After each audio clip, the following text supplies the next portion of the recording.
Yesterday, the U.S.'s top diplomat in Ukraine testified to Congress that the quid, it was oh so pro quo.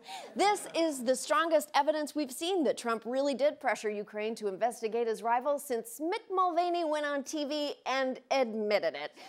Jesus Christ, how many times do these guys have to confess? This is like a Law and Order episode where the suspect admits to the murder in the first 3 minutes. Mario? Yeah, I knew him. I killed him. For those who are a little confused by the Biden-Ukraine controversy that Trump was supposedly investigating, let's do a comprehensive explainer of the whole scandal. It's bullshit.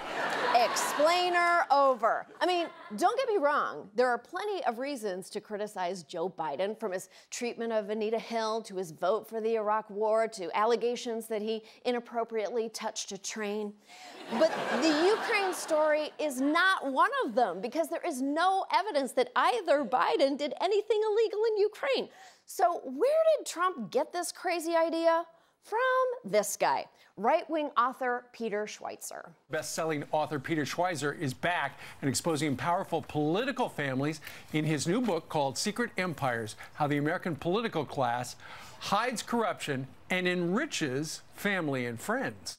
Now, you may not have heard of Peter Schweizer unless you've been at an Airport Hudson News or are anyone's dad. But his newest book, Secret Empires, created the Biden-Ukraine conspiracy theory that Trump is obsessed with. Oh, if only Trump had picked up a Stephen King book. Instead, we could be talking about his executive orders against homicidal satanic cars. Beep, beep, beep, you show that mean truck who's boss. But Trump's not the only one who believes Schweizer's tale of Bidenly misbehavior. Schweizer is very good at injecting his nasty little gas bubbles into America's bloodstream. A new Monmouth poll now shows that 4 out of 10 people think it is possible Joe Biden did exert pressure on Ukrainian officials. That's like if 2 out of the 5 Power Rangers were anti-vaxxers, which is a very real possibility. They're the right age and they do live in LA. So who the hell is Peter Schweizer, and how does he keep Schweizing us? Schweizer is a right-wing journalist and think tanker. He spent years hovering around Steve Bannon, much like the flies that live in Bannon's personal stink cloud. He was an editor at Breitbart, and with Bannon, he co-founded the Government Accountability Institute. Schweizer's been writing factually questionable books since the early 90s, including a Disney expose that claimed the company was spreading a gay agenda. He wrote that male employees at Disney World wore the Minnie Mouse costume to flirt with male guests, and a costumed Donald Duck seductively whispered gay slurs to park visitors. That is nonsense. Donald Duck isn't exactly the whispering type. For God's sake, he's already walking around the park pantsless. It takes real nerve to be that homophobic when you're also the president of an organization called Gay.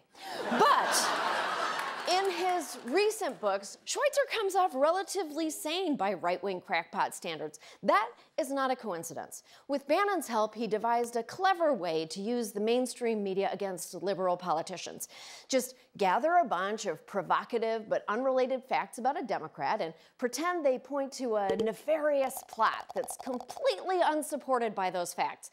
Then, instead of feeding them into the right-wing media fever swamp, feed them to respectable mainstream outlets that, in their desperate quest for balance, will investigate, promote, and legitimize the story, allowing it to spew all over the news ecosystem. It's a system Steve Bannon called anchor left, pivot right, which is also his system for putting on his human suit in the morning.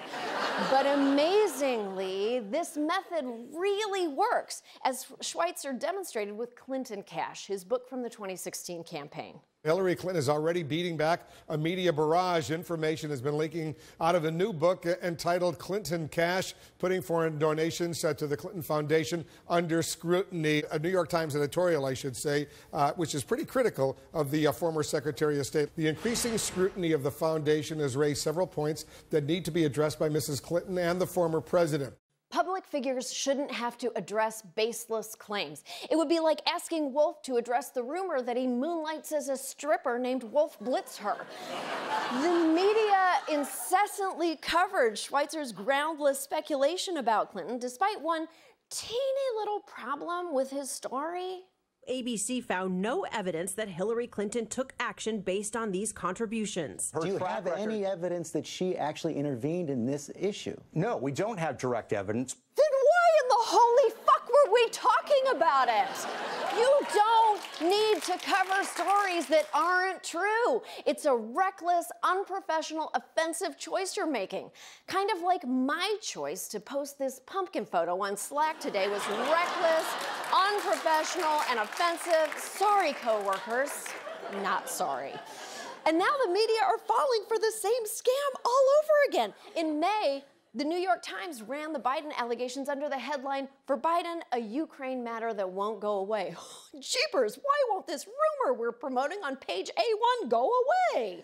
In the Times' defense, their 47-paragraph story did mention in paragraph 19 that there was no evidence of wrongdoing by Joe Biden, and in paragraph 45 that the evidence actually contradicts Schweizer's theory. It's the inverted pyramid that every reporter learns about in journalism school. Schweizer has, in some ways, authored the reality we live in by helping Trump get elected and perhaps re-elected. The good news is that this time his scheme backfired and it may lead to Trump's impeachment. The bad news is that he probably has further plans for 2020, so listen up, the media. There's a good chance this guy will soon come out with a book suggesting that Elizabeth Warren owns a condo in North Korea. It will contain a sprinkling of facts and be boring enough that you don't dismiss it out of hand. But if you give him a respectable platform to spread his bullshit, it will burn your house down. Stop letting this guy jerk you around with empty innuendo. Look, if you don't believe how easy it is to pull off his shtick, I wrote a book too. Fact. Peter Schweizer lives in Tallahassee. Why would a guy who hates Disney settle in the same state as Disney World, a mere 260 miles away? Makes you think. Fact. You know who had a house practically next door, just 483 miles away in Miami? Schweizer's pal, Steve Bannon. Pretty damning, no? Well, hold on to your tits, 'cause it gets worse. Fact. Bannon's landlord said the entire jacuzzi seemed to have been covered in acid. I mean, why would a landlord lie? I don't have any proof of this, but I think it's clear.